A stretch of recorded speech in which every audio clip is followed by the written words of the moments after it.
Alright, so for our mac and cheese today, I need to use this Dutch oven, basically the base of it, and the last thing that I did in this was a cobbler, berry cobbler, more like a crumble. And so when you do that, you leave it in there for quite a while because you really can't move it out because it's just crumbled crust on top and then everything that's in it. And so it can make a mess out of your cast iron stuff. And I use cast iron a ton, and so I have to clean it and restore it quite a few times because I use it so much. And this one, you can see it's a pretty good mess. But this is a really easy way to kind of restore it, and then we'll season it again. And if you're like me, we have a lot of folks over and things like that, so I don't always clean things right away, and that can create some of these issues too. But all we're going to use is smoking hot water. I'd recommend gloves if you got them of some sort, because you want to keep the heat off your hands, and in some cases I'll actually may even use my hands to rub in some of the salt. But these brushes come in really handy. If you don't have one, it's a nylon brush, so it's not going to scratch anything or have any problems, but it's still stout enough to kind of get if you've got anything that's like crusty and stuck on. You can use a rag or a sponge or whatever you want to use too. It's not that big of a deal. The salt's going to do the work.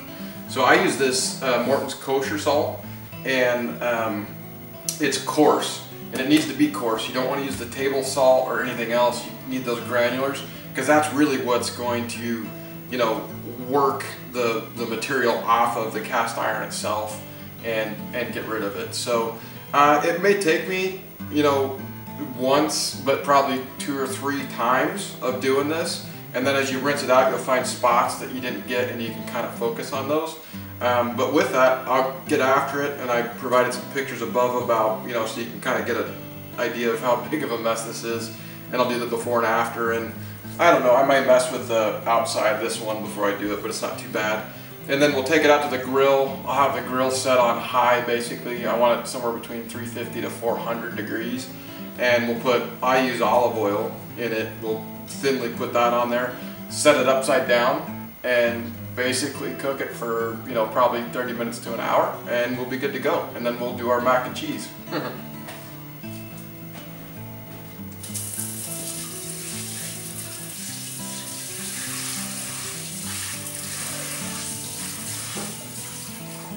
So the water doesn't do much, but it's going to be a little bit of lubrication, and I left a little bit of it in there, not much, just to kind of help me with the salts and stuff.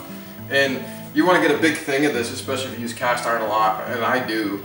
And you'll go through a lot of salt doing this, but it's really easy, and it really is good for your cast iron.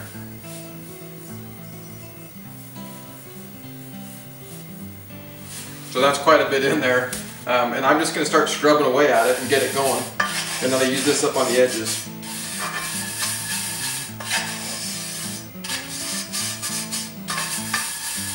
And see, I don't know if you can tell, but it's already working away at that real quick. I'm going to add a little bit more water into it.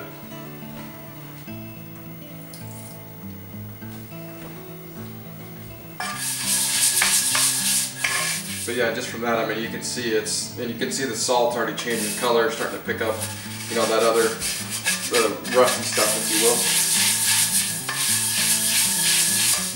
So I'm working on this bottom, and then I'll work my way up to the top, to the edges. Okay, and like I said, for some of these edges up here, I'm actually going to use my hands on some of this. I want to get the salt up here, and then I'll come back with the brush, but I want to get that salt kind of ground in and up. And I'm probably going to clean it here in a second, because you can see how dirty the salt's getting. So I want to get some clean salt in on this.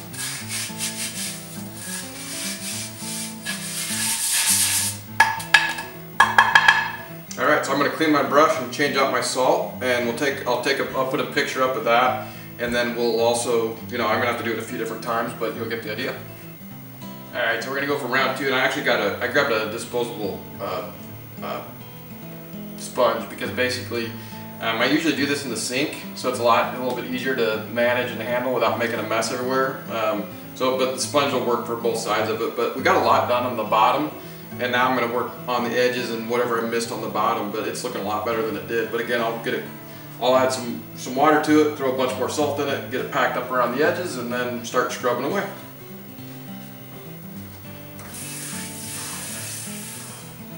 Like I said, I leave a little bit of that water in there.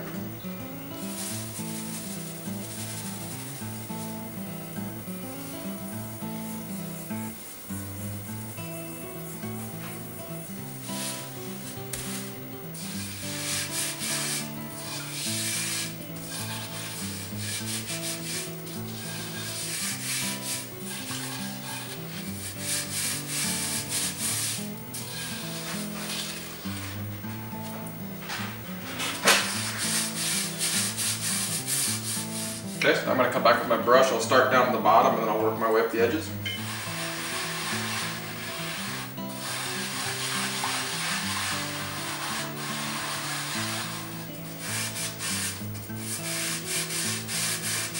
That's taking it off nice and good. And just keep reapplying your salt. As you move through it, it kind of takes the salt off. Just keep on going back down and grabbing more salt.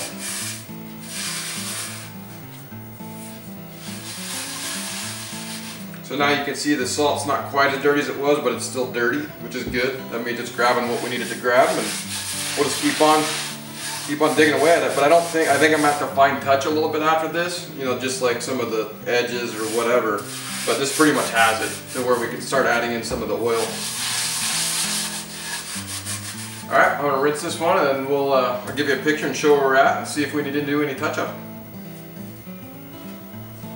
Okay, now that we got that taken care of, now I'm just gonna put some olive oil in. I'm gonna use my hand, and I'll probably use this for the edges if I need to, just to kind of get it up on there. And then we'll throw it on the grill. Again, I got it on high. We'll put it on there for 30 minutes to an hour, and we'll be good to go.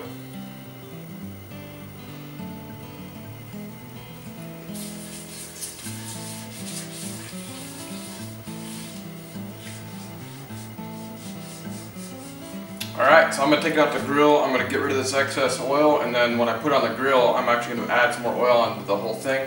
So I'll put another coat on the whole thing. That way the entire pan is coated in oil so the whole thing can season. That'll be it.